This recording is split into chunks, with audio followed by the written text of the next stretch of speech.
Hello, welcome back to Hiveswap. I may not be as energetic as I wish to be, but I'm on a schedule, so here we are, playing a game and making friends. I can hear my own voice by using this new headset. It's kind of weird. I feel extremely uncomfortable. I'm gonna make my lefty breathe a little bit. Anyway, fresh from your most recent bout of a gratuitous bodily injury and touching scene of a camaraderie, you soldier on. We did. You had a few setbacks, but a couple silly choices. Boy, do things just keep happening. A fuck ton of them. But let's nobody say that you, the main character, are incapable of growth and change. You have made sure not to be caught in the wilderness near dawn again. You have made your way back to civilization. You cannot wait to discover what new adventures await you. Adventures like friendship. Fucking great. You wander down a street in a not too demolished looking part of town, but you don't really take much of it in it. You're not looking where you're going. This is an elementary mistake, especially for a planet where everything that exists seems to be on a spectrum of engineered specifically for murder. As a matter of fact, we did die several times. Too cool be a weapon in a pinch, but you've got a lot on your mind. Ouch. What happened? Did we crash again? And now, as the car, this guy probably have some ridiculous word for it, but you haven't learned it. You hadn't noticed slams into it, sending you flipping head over feet. You add a few new concerns to your list, your bones and organs. I thought our bloody bones were already gone, but I guess it is what it is. We still managed to break ourselves even more. We're kind of fragile. The sound of the driver yelling, "Watch, where are you going? Lumpsquid, good chugger." Not sure what it means, but we'll take that. Fades as they drive away and you assess your situation. I'm walking over here. You stretch each lane being turn, which you got say doesn't feel great. You land in a bush which is covered in sharp spines. As it was not enough, we're even losing even more blood than we were supposed to, and we got needled and stabbed by a sharp-ass fucking bush. Your arms and legs are still work, though, and when you do an experimental cough, no blood comes out. Pretty lucky, you think? Yeah, that's great news, actually. We were so pretty brutally fucking hit by a car. I guess not coughing blood is a good thing. You may have redefined what luck means by this point in your journey, but you'll take what you can get. Optimism. You don't figure that luck will extend to the driver turning around to help you out of this bush. Your gazes meeting and sparking an immediate and intense connection that leads to a beautiful lifelong friendship, but you let yourself hope.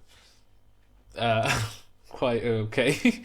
After a few minutes of struggles to answer to your camaraderie, daydreams come into a focus above you.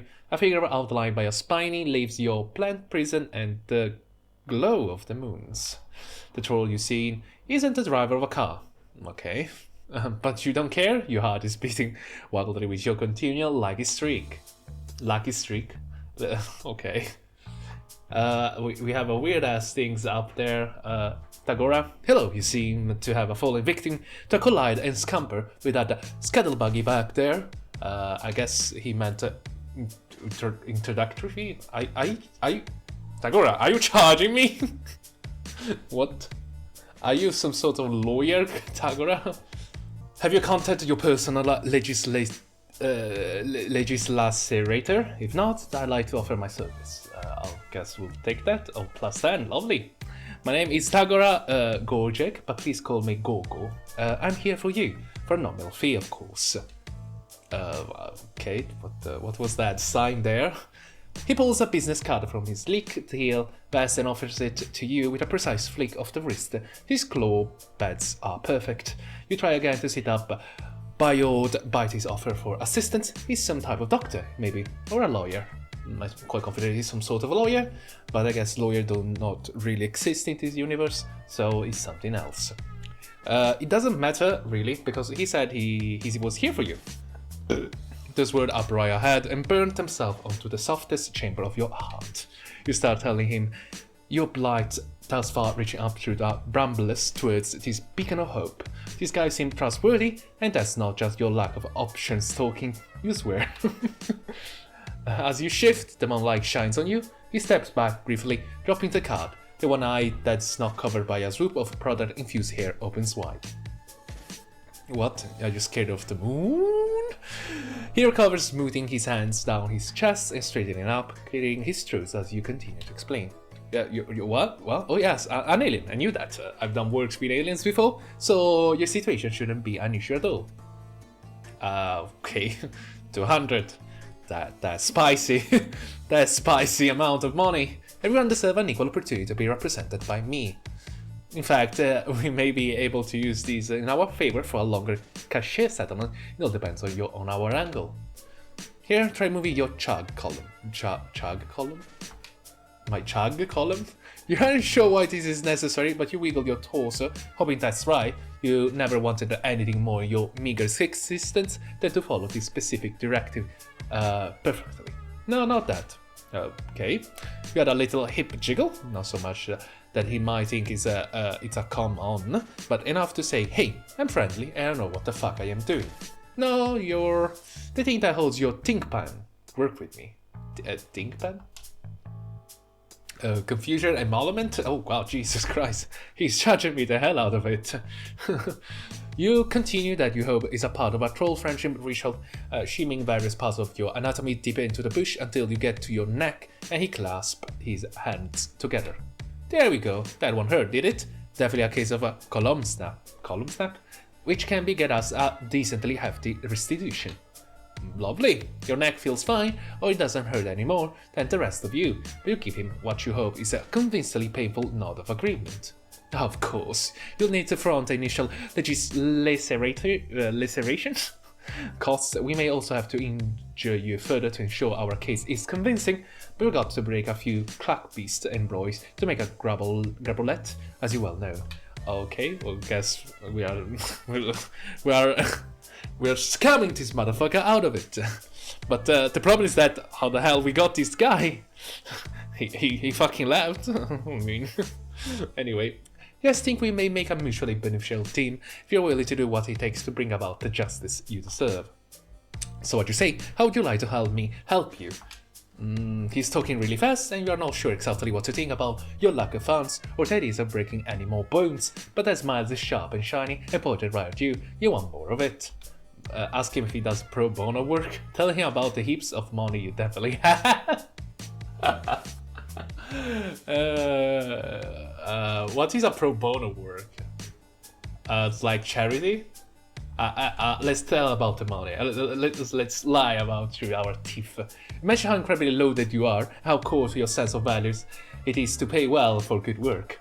As well, we can call good business. Now get up out of the prickle front, let's get to you presentable. He watches you flail a few times before he sides, unbutton his sleeves and rolls them up onto his elbows and fold crisp and even. It takes a while, but you're good at being patient. Not really.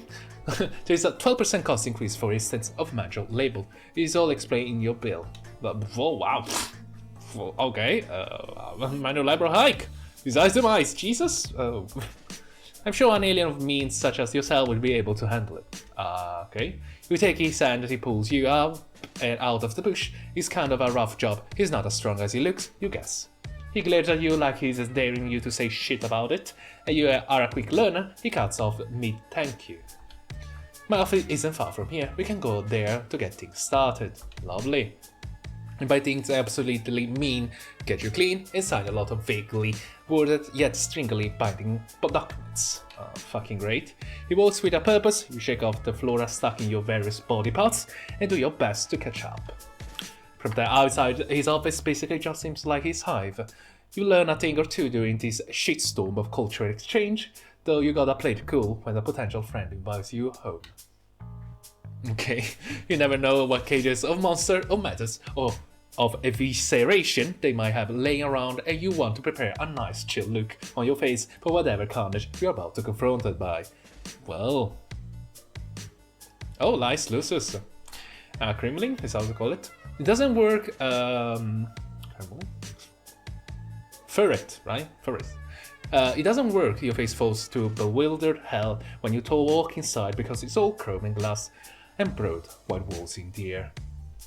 It's like he bought the fanciest looking crate and barely display room he could find down to the last useless minimalist accessory and then never sat down in it.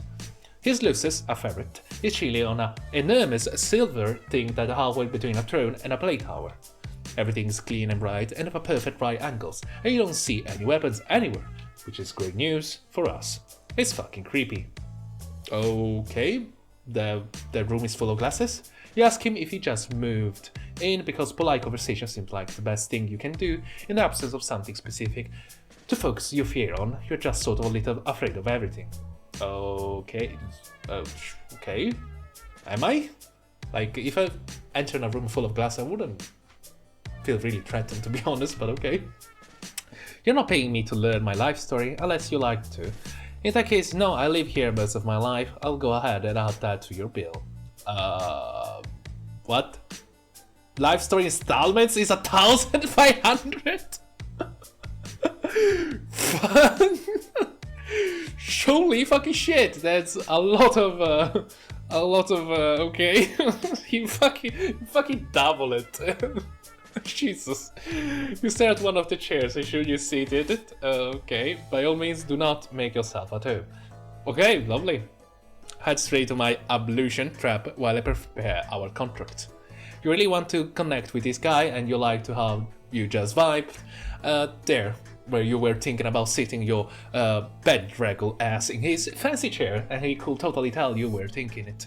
But you don't want to be friends badly enough to walk straight into something that has the word trap right there in its name without at least pondering in it for a second. We become quite rather savvy during all this. No time, take a goddamn bat. Oh my god. Take a goddamn bat. He's gonna charge us, isn't it? Ain't he? No entrapment, please. You are more than a little concerned about the trap, part of the instruction you just received, but hey, at least a trap you know about is better than one you don't. And with everything else you can see so freaky pristine, he has to be hiding some evil somewhere. You wonder if it's a dungeon could be cool. Dungeon? Okay, the first... Okay, oh hey there, how are you doing? Shall The ferret bounces down on his pedestal and jerks his head for you to follow it. You do because it seems like a regular thing to do, and Tagora is busy on his computer. Oh, thank you, lovely. I'm quite surprised at the fact that ferret actually showed me where is the bedroom. Okay, it leads you to the bedroom, which is just as fancy and clean as everything else you've seen. Colossus chitters at you for a second, squinting his big noodle body around and leaves shutting a door behind it. Wow. Lovely. Expected. It's like, what's gonna happen? I'm gonna die? Is this going to kill me? You wait a second until it's probably gone before you test the handle. It's unlocked. Huh. We're not trapped somehow. We're not gonna get enslaved. Lovely. You wonder what the point, or motive might be for leading you to this room until you turn and see yourself in the mirror. That is some haggard looking stuff right there, so fair. You are flying by the seat of your pants, but you guess maybe you are supposed to take a bath. If not, and he gets pissed and unleash the ferret on you, at least you'll miss your maker nice and clean. Cool. Great assumption that the ferret will likely kill me. You have expected some indiscernible goo or blood, or something to come out fosse in the weird lumpy tub, but thankfully it's just regular ass water. Once you're in, you take a look at the truly inordinate amount of bad product you have at your fingertips. There are 3 shelves of little bottles and soaps, and unidentifiable leather seam accessory by the tab alone. There is even more by the mirror. The labels are all gibberish, of course, but you sniff a few until you find something flowery and go to town. You take more time than usual in there. You haven't experienced more of the luxury, solitude in a bit, full-time friendship searching. That can be difficult work. It's good to recharge. Once you're freshly scrubbed and dry, you splatter yourself head and toe with some lotion. You find it an iridescent vial. You hope he won't mind you using it. He wants you to be presentable, as this stuff is sparkly. You are starting to feel rejuvenated as hell, ready to knock this friendship stuff right out of the park. You leave your dirty turn-up old clothes on the floor, wrap yourself in one of many sandy BathRobe folded on a shelf, and head back out to find Tagora. He's standing in his foyer, waiting with the contract he typed up for you. When he sees you, his eyebrows ticks up. I see you went with a Rainbow Drinker Serum full body application. Are you gonna charge me? Is this a hotel? Bold choice, okay. I mean, it's an incredibly rare and expensive product, and it looks expect to be remunerated, but I won't lie, it works. Okay. Crush Fresh Handmade Troll Cosmetics. Holy guacamole! 50,000? Like that? Okay, I mean, bold. Holy fucking shit. Yeah, sure, that stuff, you know what? you don't know what it is. This seems to be impressed. Oh shit. But you go into a hotel, it was like, there's like a huge amount of shampoo you can use, but you have to opt to pay a part. You don't use one randomly, just like charge you $50,000. Instead, you give his ego a little stroke and tell him you hadn't seen such a sumptuous array of self-care accoutrements in so long that you couldn't help yourself. Not everyone takes skincare as seriously as they should. I assume you were taking forever in there because you gotten lost or didn't know how to use the ablution tub. Why the hell is it called ablution tub? Is the thing we could use? Okay, never mind. Had I considered the possibility that you were just doing your regimen? Noted. A rebate for impeccable skincare. Minus 500? Oh, lovely. Minus. Okay, you're great. You hold your arms out of admire and well-hydrated sheen you have going on. This time you are not really even bullshitting, it just does actually looks pretty good. Tagora seems like he's struggling. He keeps opening his mouth to say something, then changing his mind. He's clutching the document in his hands like a flotation device. He looks down at me, then back at you. Back at me? Wait, what? Did I read it correctly? Oh, sorry.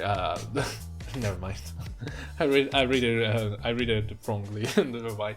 I typically only use the particular product to highlight my cheek blades. But there is no real reason you shouldn't apply it more liberally, especially if it cost isn't an issue. Okay, it's a little drastic for my personal style, but there's a certain unorthodox glamour to it. Next bit looks like it hurts him a bit to get out. Do you? Would you like to step aside to see the full effect? What do you mean by that? You bet your ass you would. You're curious about what he means by effect. It isn't like more fun than signing stuff. He places the documents down on his desk like they're made of glass, not paper. He looks up at his luces, which just sort of tilts his head to the side. You look away and give them privacy to do whatever eyeball communication is going on. After a beat, Tagora clears his throat and heads towards the door. You don't comment on the bluish flush in his cheeks. Well, bluish flush. For all the shift in his demeanor, he still seems like he might kick you out of your ass if you try to get too feelingsy with him. Okay. You start to glow as soon as you step back out of it. It is dark front yard, not in a libel kind of way, but a subtle, an ethereal luminescence. What is this stuff? What is this stuff? Now that is a look, if you say so. I mean, there's still the unfortunate issue of your homelessness and overall embarrassment, and the fact that you're still wearing my ablution robe, but it's cutting edge, I'll give you that. Okay, rental fee? Oh, the robe was quite cheap. You look almost like a real one. Okay, you don't know what that means, but you want to roll around eternally in the praise part. You ask if your look will help your case. Your case, of course. He bites his lips and looks back through the window and the papers sitting on the desk where he left them. You hope he still wants to represent you, or at least that he wants to hang out even if he wasn't going to. You don't get a chance to prod. The biggest right and someone rounds the corner of the sidewalk in front of his 5. What do you mean by that? Sorry? Tagora's face immediately shudders into his usual simpering mask. There's an edge of panic around his eyes, though. Wow, Gorgic, what have we here? It's a blue team troll, which is if you remember right, means he's a fancier guy than Tagora. Okay, lovely. He's grinding like a troll. Christmas came earlier. You can feel Tagora vibrating out of his skin next to you. Who even is this guy? When he gets close enough to get a good look at you, he jumps and screeches, "What the bulge boiling fuck?" Tagora is frozen, the corner of his mouth pulled back onto to show his teeth. The new guy is ignoring him in favor of noticing that you're dressed in Tagora monogrammed leisure wear, his look of fascinated horror, if there's anything to go by. You don't really know what makes you do it. You should wait for Tagora to get himself together and do the talking, but you're riding a high of him, almost seeming like he was enjoying your company. Plus, nothing boosts confidence like looking like a beautiful spooky angel. Okay, you're like a bulb in the darkness. So you toss your head, put on your best fancy guy's voice, and say, "What? Never seen real one before? Okay." You're placing all your chips on this guy, knowing something you don't. But when his eyes get huge and he starts stumbling over himself to back away down the sidewalk, you know it's paid off. Tagora blinks, then jumps right in, picking up directly where you left off. Surely someone as well informed as yourself knows a rainbow drinker when he sees one. A rainbow drinker? The blue guy doesn't respond with anything more coherent than a string of yelps, and he hightails into the back the way he came.